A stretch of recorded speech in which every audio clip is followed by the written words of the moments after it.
एक शहर में एक जाने माने बिजनेसमैन रहते थे जिनका नाम था विजय। उन्होंने अपनी मेहनत से एक बड़ा व्यापार खड़ा किया था और अपने परिवार के लिए एक शानदार घर भी बनाया था। वह घर सिर्फ ईंट गारे का नहीं था, बल्कि उसमें सालों की मेहनत, सपने और अनगिनत यादें समाई हुई थीं। एक बार विजय को एक जरूरी व्यापारिक यात्रा पर विदेश जाना पड़ा। उनकी यात्रा कई दिनों की थी। उसी दौरान एक सुबह जब वह अपने काम में व्यस्त थे, उन्हें अचानक भारत से एक कॉल आया। कॉल उनकी पत्नी का था।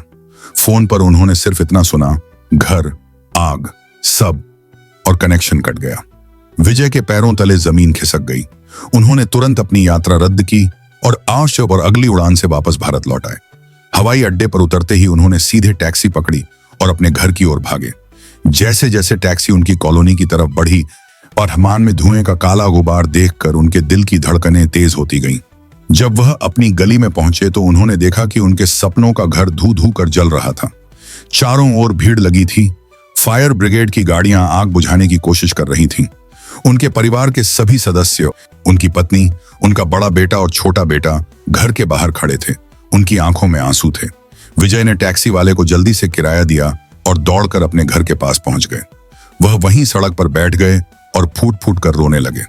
उनके दिमाग में सिर्फ एक ही बात थी, ओ किटी, मेरी सालों की मेहनत, मेरी जिंदगी की सारी कमाई, सब कुछ खत्म हो गया, राख हो गया।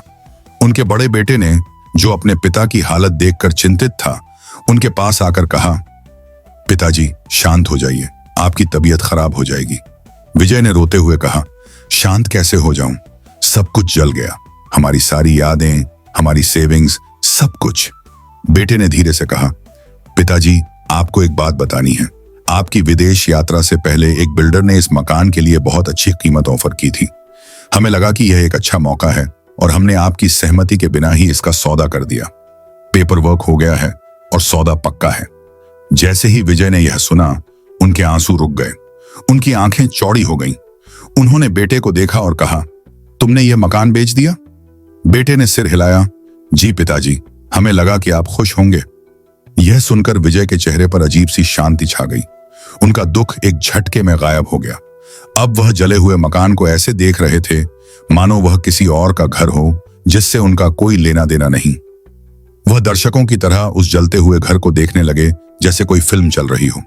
तभी उनका छोटा बेटा, जो ऑफिस से भागता हुआ आया था, उसने भी अपने पिता की ओर देखा और कहा, पापा यह सब क्या हो गया?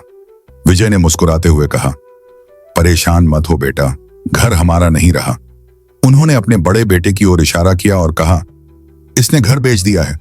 छोटे बेटे का चेहरा भी चमक उठा। हाँ पापा, हमें लगा कि यह अच्छा फैसला है। विजय ने राहत की सांस ली। तभी छोटे बेटे के चेहरे का रंग फीका पड़ने लगा। वह धीरे से बोला, लेकिन पापा एक बात है। विजय ने पूछा, और क्या बात है? उस बिल्डर ने अभी हमें पैसे नहीं दिए हैं। उसने कहा था कि पेपर वर्क पूरा होने के बाद ही वह पैसे देगा। कानूनी तौर पर ये मकान अभी भी हमारा ही है। यह सुनते ही विजय की आंखों में फिर से आंसू भर आए। वह पहले से भी ज्यादा जोर जोर से रोने लगे। कॉलोनी के लोग जो यह सब देख रहे थे, एक ही इंसान, वही मकान और दो अलग अलग प्रतिक्रियाएं। जब उन्हें लगा कि घर बिक चुका है तो उन्हें कोई दुख नहीं हुआ, लेकिन जैसे ही पता चला कि पैसे नहीं मिले और मकान अभी भी उनका है, तो वे फिर से दुख के सागर में डूब गए। यह कहानी हमें सिखाती है कि हमारे दुख का असली कारण सिर्फ चीजों का नुकसान नहीं, बल्कि उस नुकसान से जुड़ा लगाव और आसक्ति है। जब हमारा किसी चीज से लगाव खत्म हो जाता है तो उसका नुकसान हमें प्रभावित नहीं करता, लेकिन जब तक वह चीज हमारी होती है, हम उसके हर दर्द को अपना दर्द मान लेते हैं। जीवन में चीजों से लगाव कम करके देखिए, चीजें अपने आप आसान हो जाएंगी।